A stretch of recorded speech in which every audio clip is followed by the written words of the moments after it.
And we'll be announcing something very soon on pharmaceuticals.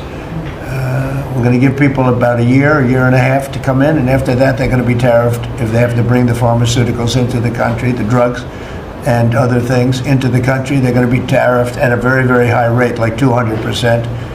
We'll give them a certain period of time to get their act together. But they were all here, now they all left. They went to other places because we allowed, people that sat in this room allowed it to happen.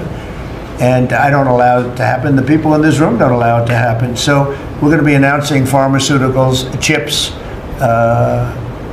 and various couple of other things, contribution toward getting it done. What if your closest ally and biggest trading partner suddenly became your biggest economic threat? In 2025, that's the reality for Canada and the United States. This isn't just a headline. It's a high-stakes clash over cars, metals, and the very future of North American trade. Forget partnership, this is about pressure, and with deadlines looming, we're about to find out who will blink first. Well, in 2025, the Trump administration launched a new, aggressive trade strategy. The goal was simple: bring factories and jobs back to America by punishing foreign suppliers with heavy taxes, or tariffs. The administration has targeted long-standing allies, but the heat is particularly intense on its northern neighbor, Canada.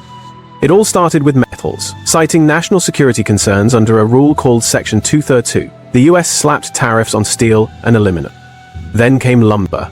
And just when it seemed things couldn't get more tense, with a July 21st deadline for a new trade deal fast approaching, President Trump announced a new target: copper. A 50% tariff. This sent shockwaves through an already nervous market. Copper is essential for modern life. It's in our homes, our cars, the electric grid, and data centers. Hitting it with such a massive tax signaled a major escalation. But the biggest blow was aimed at the heart of the Canadian economy, the auto sector. Since March 2025, a 25% tariff has been imposed on Canadian-made automobiles. To understand why this is so devastating, you need to understand the modern supply chain. The US and Canadian auto industries aren't two separate things, they are one deeply integrated system. A single part can cross the border 6 or 7 times before a car is fully assembled. This tariff didn't just add a cost, it shattered the rhythm of production. The impact was immediate and severe. Canadian auto exports to the US plummeted by 23% in April 2025 compared to the previous year. In Windsor, Ontario, Canada's auto hub, some factories laid off half their workers. Truckers reported fewer loads as the lifeblood of trade slowed to a crawl. In response, Canada's Prime Minister, Mark Carney, found himself in a difficult position. Initially, his government tried to de-escalate.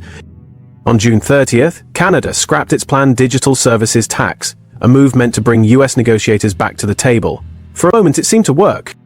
But instead of reciprocating, the Trump administration doubled down, announcing the copper tariff and even threatening a staggering 200% duty on pharmaceuticals. Faced with mounting pressure, Canada is recalibrating. Prime Minister Carney has signaled a major policy shift, one modeled after Australia, diversifying trade away from its dependency on the United States and accelerating free trade efforts with Europe and Asia.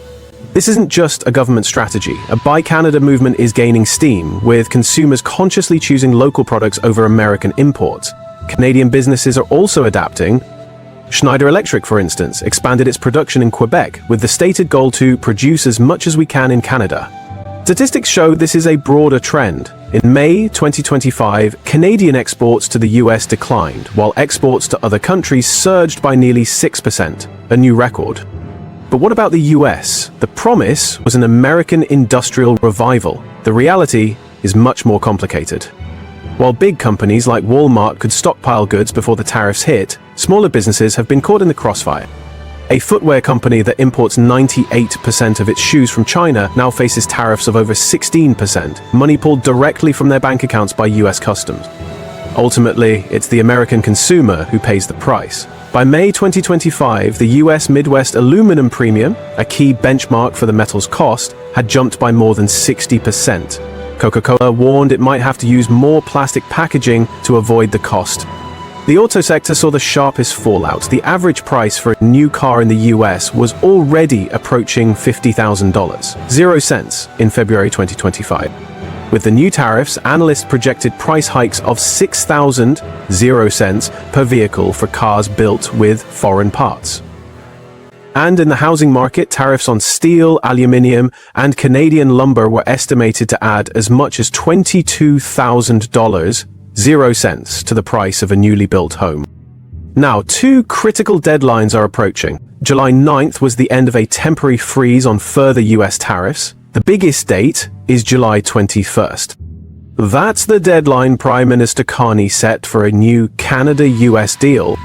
If no agreement is reached, Ottawa has threatened to reintroduce its own retaliatory tariffs on over $125 billion cents in American goods.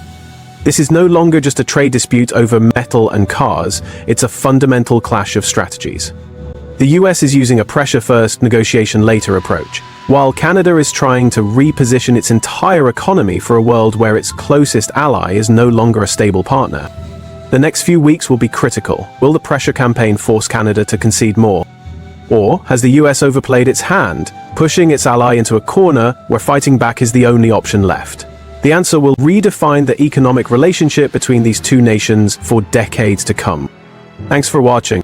What do you think is the right path forward for the US and Canada? Let us know in the comments below, and don't forget to like and subscribe for more deep dives into the global economy.